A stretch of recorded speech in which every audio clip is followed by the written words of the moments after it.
Sabem, na engenharia, às vezes as maiores lições não vêm dos nossos grandes sucessos, mas sim das nossas falhas mais espetaculares.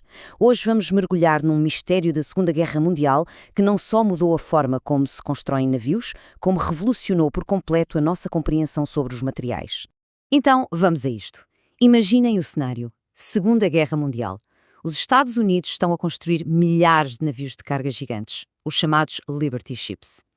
Eram a espinha dorsal do esforço de guerra, mas tinham um segredo terrível. Do nada, sem qualquer aviso, eles partiam-se ao meio. Às vezes em águas completamente calmas, como este caso aqui, o chocante SS Schenectady. Esta era a grande questão. Como é que isto era possível? Não era uma bomba, não era um torpedo. Eram navios de aço, novos em folha, a estalar como se fossem de vidro. Para resolver este quebra-cabeças, vamos ter de ir fundo, mas muito, muito fundo mesmo. Temos que nos tornar uma espécie de detetives do metal, porque as pistas estão escondidas na própria estrutura do aço, a um nível microscópico. E a investigação da altura revelou uma verdade desconcertante. A falha não estava só no projeto do navio, estava no próprio aço. E para entendermos como é que isso é sequer possível, primeiro temos de perceber o que é que faz de um metal, bem, um metal. A resposta está numa escala que nós nem conseguimos imaginar. Se pudéssemos pegar num pedaço de aço e dar um zoom de milhões de vezes, não íamos ver uma confusão de átomos, não. Íamos encontrar uma arquitetura incrivelmente precisa, uma estrutura cristalina. É aqui que entra a metalurgia. É a ciência que nos ensina uma regra de ouro. A forma como um metal se comporta no nosso mundo, a sua força, a sua flexibilidade, é totalmente determinada pela sua arquitetura secreta a nível atômico. O que acontece no mundo micro define o que acontece no mundo macro. É tão simples e tão complexo quanto isso. Pensem nisto, na tal rede cristalina. Os átomos, num metal, não estão simplesmente amontoados. Eles estão arrumados em padrões perfeitos que se repetem e repetem, quase como se fossem os tijolos numa parede construída com uma precisão incrível. E é toda esta ordem que dá aos metais as suas propriedades tão especiais. E essa arrumação não é toda igual. Dependendo do metal, os átomos organizam-se de maneiras diferentes, como nestes exemplos. O ferro, que é a base do nosso aço, usa uma estrutura que se chama cúbica de corpo centrado. Não se preocupem com os nomes. O importante a reter é isto. Uma pequena mudança na geometria dos átomos leva a consequências gigantescas no mundo real.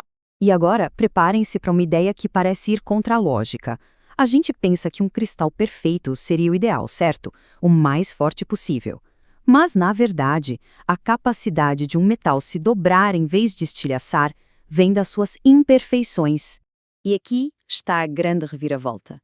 Um cristal perfeito seria, sim, muito forte, mas seria quebradiço como o vidro. A capacidade de um metal se dobrar, pensem num clipe de papel, vem de pequenas falhas nessa estrutura perfeita.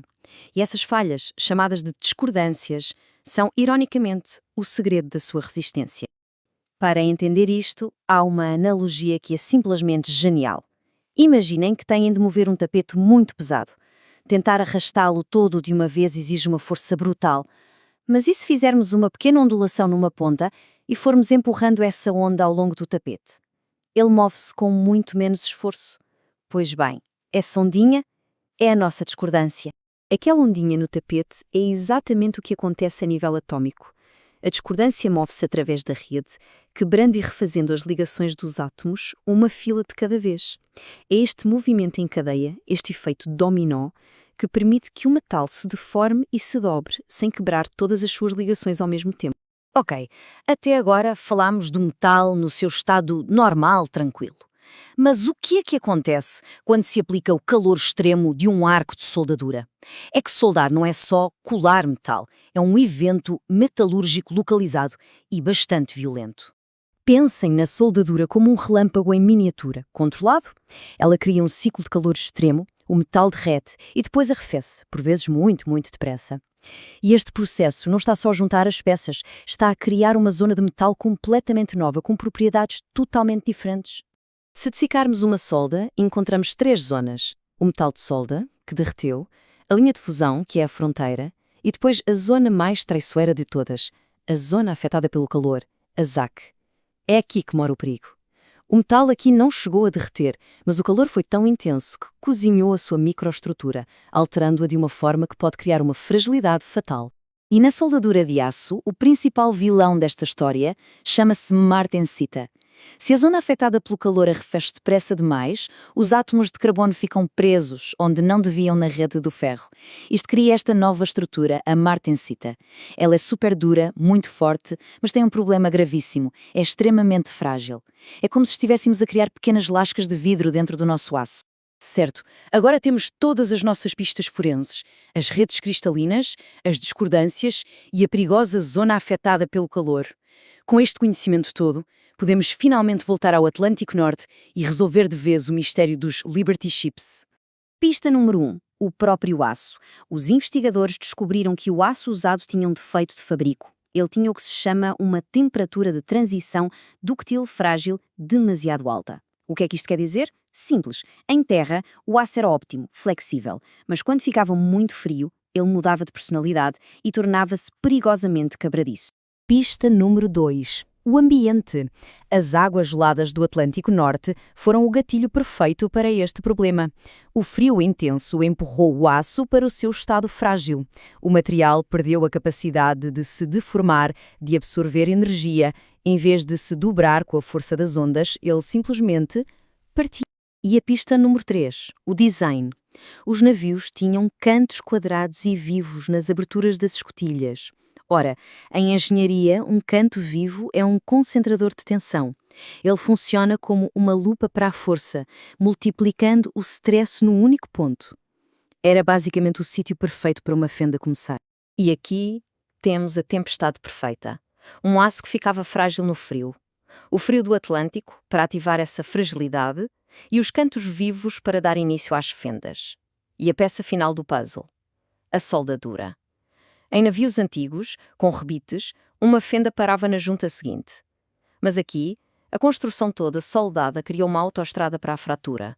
Uma pequena fenda podia viajar livremente por todo o casco, sem nada para a travar. Mas esta catástrofe não foi em vão. Da fratura destes navios nasceu uma nova era de segurança e conhecimento. O desastre dos Liberty Ships forçou a engenharia a aprender lições muito difíceis, mas que, no fim, iriam salvar inúmeras vidas no futuro. O impacto foi profundo. Esta investigação deu origem a um campo de estudo inteiramente novo, a mecânica da fratura. Aprendemos a testar a tenacidade dos materiais, desenvolvemos aços muito melhores para o frio e redesenhamos as estruturas para eliminar os concentradores de tensão. Pensem nisto, os princípios que hoje garantem a segurança de navios, pontes e aviões nasceram diretamente das lições aprendidas com este desastre. No final de contas, a lição mais importante foi esta. Não basta saber como fazer algo, como soldar. É absolutamente crucial entender o porquê científico por trás de cada passo.